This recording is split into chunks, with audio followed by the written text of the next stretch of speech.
Welcome to Emerging Technology Horizons. I'm Mark Lewis, and I'm here with my friend and colleague, Arun Seraphin. And we're going to do something a little bit different for this podcast episode. We're going to talk to Arun about his career and what brought him to the Emerging Technologies Institute. As I hope our listeners and viewers know, Arun recently joined us as the Deputy Director, although, I still like to think of you as the co-director. But helping to shape the Emerging Technologies Institute. So first, Arun, welcome to ETI. Welcome to NDIA. We're all delighted to have you on board. Thanks for having me, Mark. It's great to be here. This is a great organization, NDIA, and we're building a great organization. I think ETI, and it's a great team that you've already got started here, and I'm glad to be a part of it. We're moving it. We're already doing some great things. We've got studies and workshops and podcasts, and have very ambitious plans to do more, and bringing new staff on board as well as we speak.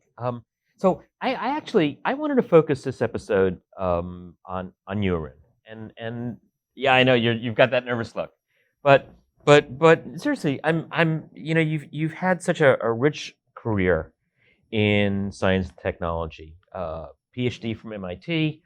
You worked in the FRDC world, you worked at DARPA, but you've also worked in the executive branch, you worked in the legislative branch. Tell us a little bit, how did you get, what was your start? What directed you towards defense S&T? The reason I can't hold a job is because I'm glorified undecided. Going back to being an undergraduate, I have a degree in political science and in engineering. Proud Stony Brook University graduate. Mm-hmm. And in the course of doing that, I decided that I was really interested and I went on to material science. I was really interested in material science speak in interfaces, sort of the interface between science and policy, science and politics, science and the military. And so by hook or by crook, I've ended up in a series of positions which have let me explore that interface between science, technology, and all of these different things. So, how do you get there? Well, there's not, at least back then, there was not any clear path. So after finishing undergraduate and not knowing whether I should go for a graduate degree in political science or in engineering, I decided you really have to be smart to make a living in political science. And you could probably just get through in engineering. So I decided to get the PhD from MIT Mm-hmm. in what was hot at the time, nanotechnology, still is hot to some extent. Mm-hmm. Mm-hmm. But after doing 5 years and getting that PhD done, I was still undecided and managed to find myself a job back down here in town working for a think tank, like you said, an FFRDC, the Institute for Defense Analysis, working on some interesting technology and policy issues as they related to the military. While I was doing that, I was a young man at the time in Washington, D.C. I had a lot of friends working on Capitol Hill, Mm-hmm. and knew that there was a program which let PhDs, technical PhDs, come and serve one-year fellowships on Capitol Hill, run through the American Association for the Advancement of Science. Right. I applied, and on my second try, got a fellowship to go work on Capitol Hill. And I did a one-year assignment in 1999, working for Senator Joseph Lieberman, to try to explore what it was like to do science policy on Capitol Hill. And so that year was really interesting. One is we started working on something called the National Nanotechnology Initiative, which I got to play a role in developing back then. The other thing is, by some weird coincidence, I got caught up with Senator Lieberman in the year that he was picked to be the vice presidential nominee in the 2000 election, which is a famous election, which was very contested and ended up in a recount in Florida. Mm-hmm. And so Mm-hmm. I tried to extend my fellowship through the Florida recount and did, and it turned out that we didn't win. And so I didn't get to go to the White House in that run. So tried to figure out what to do next with my life, and my one-year fellowship was over. So I found a way to stay on the Hill and work at the House Science Committee. Again, caught up in events. 2001, working at the House Science Committee, there was a 50-50 Senate at the time, and a single senator switched sides so that the Democrats took over the United States Senate, took over the Senate Armed Services Committee, needed someone to cover technology for them. knew me from my days with Senator Lieberman.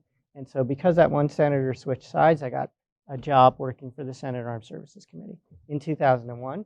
And it was great. A chance to work with DARPA, a chance to work with the Pentagon. Think about modernization. It was a different era then. Don Rumsfeld was the secretary. We were really trying to focus on modernization. And I got there just in time to work on that until about 3 months later was 9/11. Right. Everything changed, and I had a very interesting time working on the Armed Services Committee, thinking about how technology was going to support the global war on terrorism, as well as operations in Iraq and Afghanistan, and had a great time doing that, working with senators, working on the committee, working with the Pentagon to try to move technologies more rapidly into theater, and as well as to help work with the newly established DHS, newly coordinated intelligence community at the time, and loved it. Did that for about 10 years, decided to try something else, got myself hired by DARPA, and lent over to the White House Office of Science and Technology Policy, where I worked for Dr. John Holdren, who is the President's Science Advisor. Again, working on national security, but much more with an interagency perspective. How does the interagency as a whole, ranging from the Pentagon to the intelligence community to DHS to even the National Science Foundation and NASA, work on big national security problems, pushing new technologies? And we got to work on some interesting things. There was efforts to do a lot of work in brain science at the time. There was a lot of efforts to use the SBIR program more. At the time, that was during the era of the establishment of the Defense Innovation Unit in Silicon Valley, the Manufacturing Innovation Institutes across the country, and so that was fantastic. I loved my time in the White House, but that too ran its course. Decided to do something else and crawled right back to the Senate Armed Services Committee. My second run at Senate Armed Services Committee was slightly different. I really focused on acquisition reform. It happened to be at the time when one of our other podcast guests, Bill Greenwalt, came back to the Armed Services Committee, and I got to work with him and at the time Chairman John McCain and Chairman Thornberry on the House side on a lot of new acquisition reform ideas, all with this theme of how do you move technology into the hands of warfighters more quickly. So building on some of the stuff that we had done previously, really tried to streamline how we can work with small businesses, really increase the use of something called other transactions authorities, streamline contracting as best as we could to try to help DoD embrace commercial technologies, not entirely different than the things we had been doing in the previous decade, but just with a different label on it. And I think one of the other things we did on the side was to look at the Office of the Undersecretary for Acquisition Technology and Logistics and decide that there was not enough emphasis on research and engineering and new technologies in that giant office.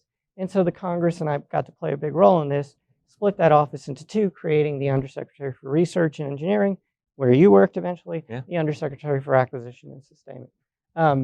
This has all been wonderful. Got to work on a lot of great things on Capitol Hill, but had a long tenure in government service and decided it was time to do something else.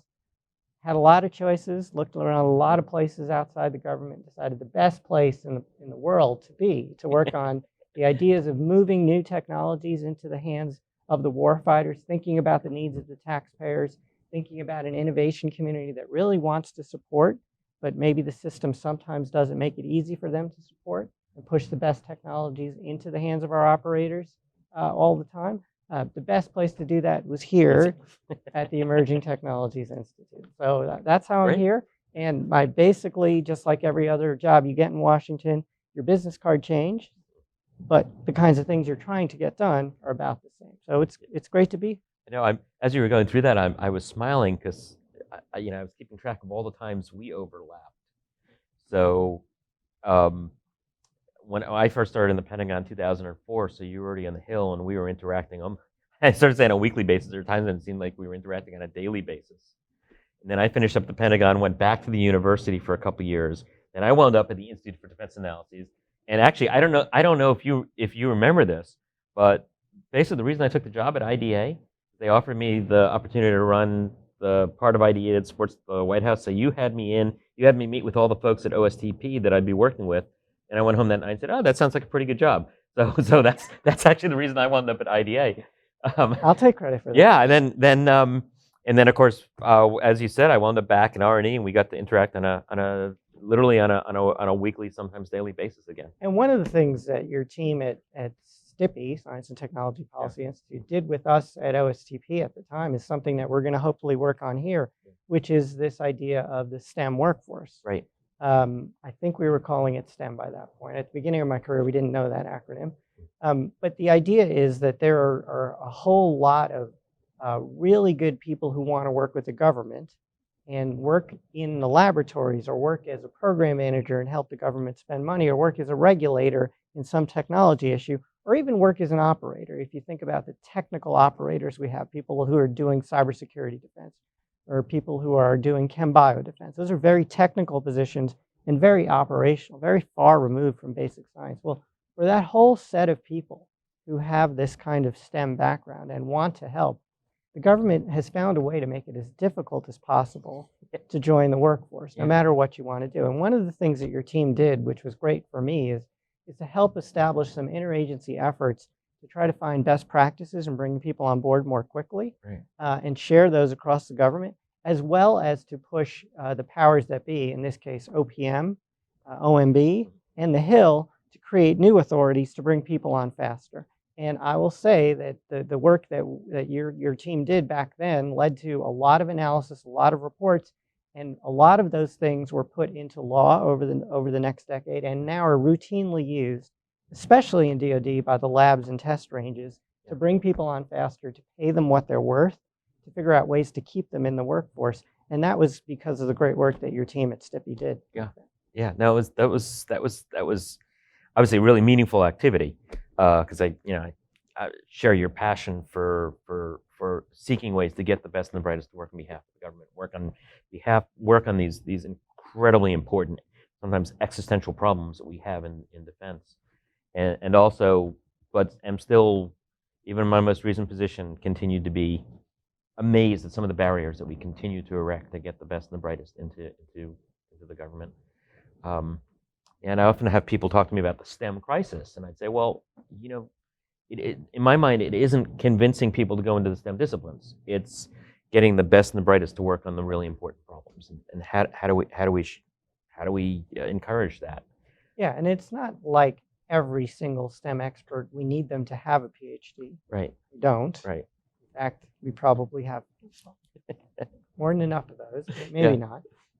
And we also don't need them all to work in the government. And that's one thing that I think is going to be great about being here, is that this workforce needs to be spread across the government, across industry, and we have 1,800 industry members in NDIA, but amongst those 1,800, we also have 50 or so, or a growing number of university members. And we need these technical experts working in these national security disciplines in all of those different sectors if we're really going to develop and push the best technologies forward. Yeah, I agree. So when I was a graduate student, I was actually funded on a fellowship that was run by the Office of Naval Research, very similar to some of the current fellowships.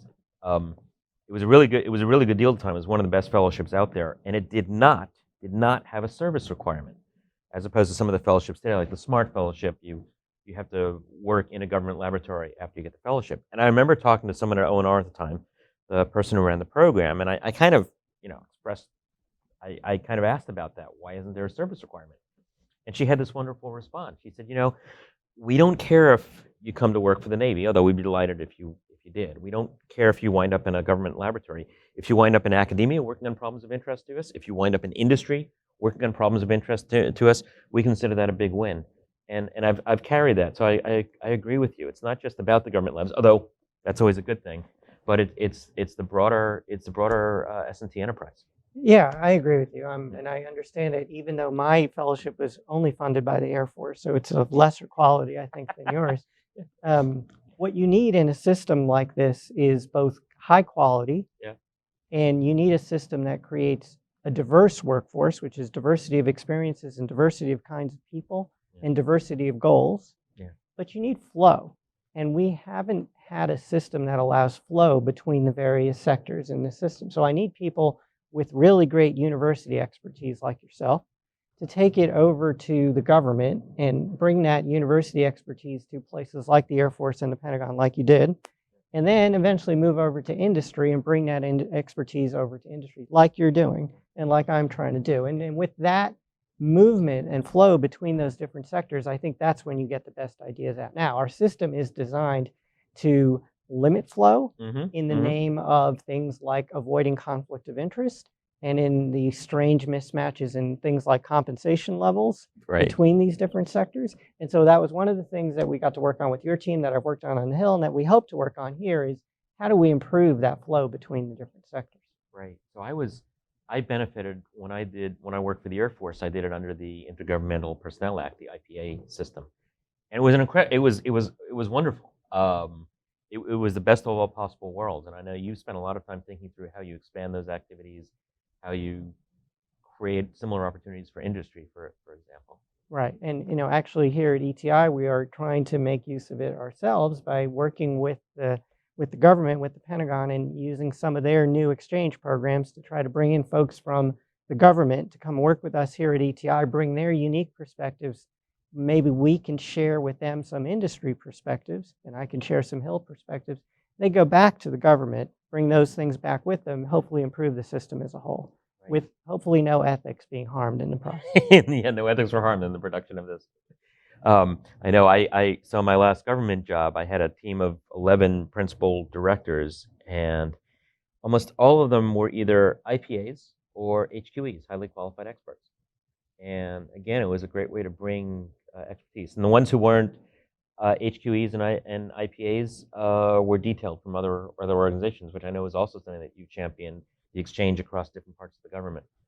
Right, and it was something that we thought about a lot with your folks at STIPI, and we've thought a lot on the Hill as well, is that you have to design these exchanges, one, say it again, avoid the conflicts of interest, avoid any ethical issues, but you needed to design them in a way that makes sense both for the organization that's lending the person, because you don't want them to be lending their, let's say, B team players all the time, and you want to make sense for the organization absorbing the person, because you don't want arguably bad people dumped on you. Yeah. And so, well, now how do you do that? It's not that easy, right? My office has a lot of work to do. Fred's my best guy, and you want him, and I know that's good, but who's going to do Fred's work while he's gone? Yeah. And so sifting through all of those complications is something that we tried to do, and I think OSD, especially the Human Capital Initiative folks over in acquisition and sustainment, are really trying to work through those things, and they've got a decent program running now, which is allowing some of these exchanges to occur. Circling back, I mean, I wouldn't be into any of this had I not been in the original fellowship program, which was taking scientists who normally never would have gone to the Hill, letting them try it for a year. Some people like me get lost and stay for 20. I'm in exactly the same category. I had never envisioned that my career would be anything other than a university professor. And I first got involved with the Air Force Scientific Advisory Board part-time, but then when I did full-time on the air staff, that took my career in a whole different direction. And if there hadn't been the IPA program that would allow me to do that, I'd probably still be back on a university campus right now. Right. I mean, you think the models that we could use, the one I think of the most all the time is the reservist model. If you think about how many people serving in the reserves right now are also working in defense industry or in the commercial sector, and every day bringing that experience to their reserve duty, or bringing their reserve duty experience back to their time in their companies, it's only, I think, good for both the companies and the government.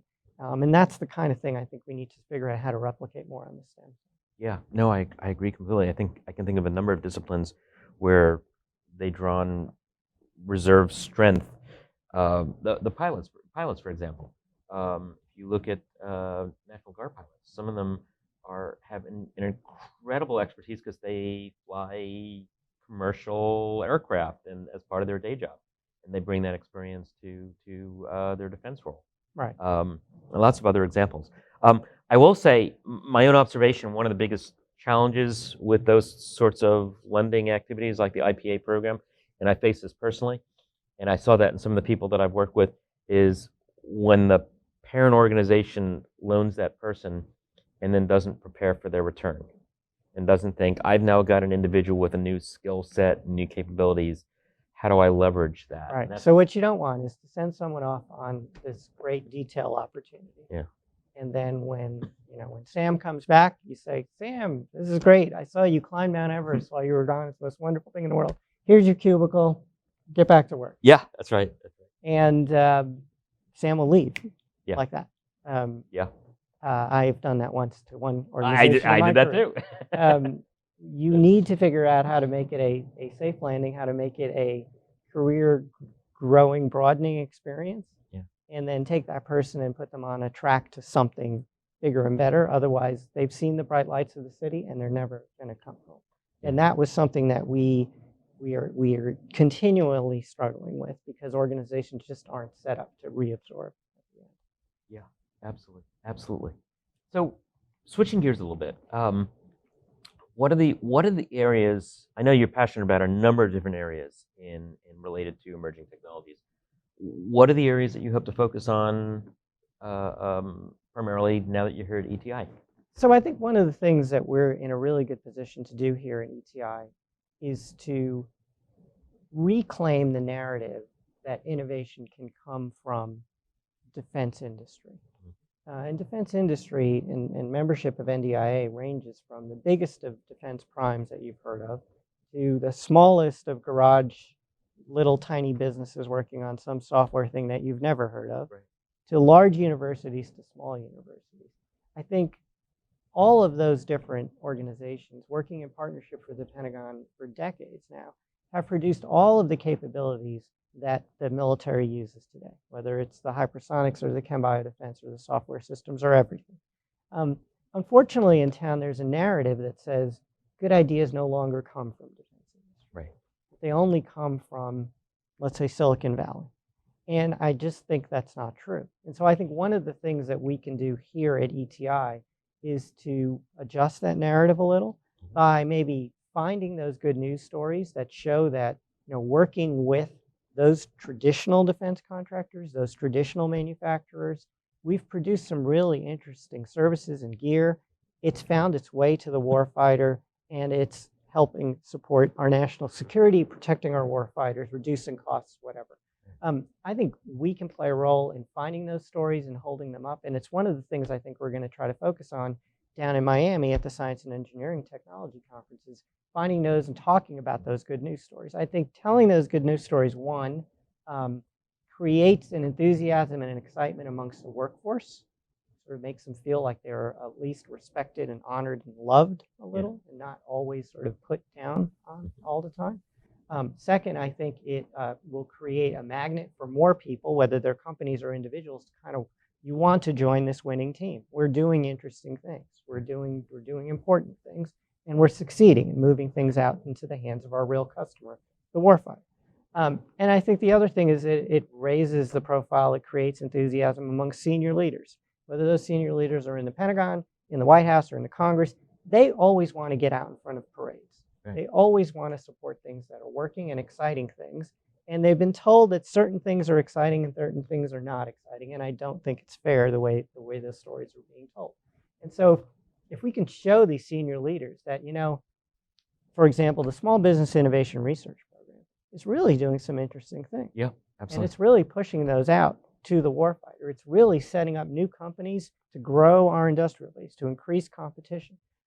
We need to hold that program up.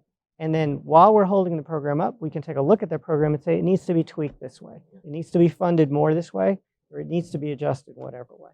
So I think that's one thing I think that we can really do. So the theme here is the Pentagon is just really bad at telling its good news stories, and it's really good at telling its bad news stories. And so we need to sort of maybe help tell those good news stories a little bit. Yeah, I agree. I would often have students tell me, oh, they didn't want to work for the big aerospace primes because they're yesterday's companies. I'd point out one of the reasons that they became the primes is because they were generally really good at what they do. That's how they grew. That's how they became such significant players. But I will say, one of the things that attracted me to NDIA is the fact that this is an organization that goes right down the defense industrial base, from the biggest players to the mom and pop shops, the folks working in their garage to produce something for defense. And that to me was also really intriguing, that we get this whole of industry view of and how it relates to emerging technologies. And I think that's the differentiator from ETI and maybe some of our peers, right? Because you and I could talk about, you know what the world needs? The world needs another Washington-based technology think tank. Yeah, right. And maybe not everyone would agree with that. Yeah. But on the other hand, there is no Washington-based technology think tank that can tap into 1,800 member companies, 50 universities, 27 or whatever technical divisions, and 30 chapters, and all of those thousands of members for that expertise, for that unique industry university perspective, to put out the kinds of products, whether they're a podcast, a webinar, report, conference, forums, sessions and symposiums at those conferences, whatever we want. We're uniquely placed, unlike some of our friends and competitors, who we love, but yeah, we love to tap into that whole ecosystem better than most. That whole ecosystem and the fact that it is basically everyone also gives us a special place with the Pentagon and the government, right, in that we are a very neutral place to gather people, to openly discuss things without favoring anyone in particular. And we've tried to do that. Even in my time here, you know, we've had workshops in things like hypersonics for the government, with the government. We're about to do another one in energetics with the government. Microelectronics. We did a nice session with Mike Brown from DIU, or we're hopefully planning more with the government as well moving forward. So, you know, that's what's different, right? Yeah. That's what gives us a little bit unique. At least that's what I tell myself when I came to work for you. That's what I tell myself as well. And with that, I think that's about all the time we have for this episode. But this has been a fascinating discussion. So Arun, again, welcome to NDIA. I can't tell you how delighted we are to have you here, and looking forward to doing great things together. Thanks. It's great to be here.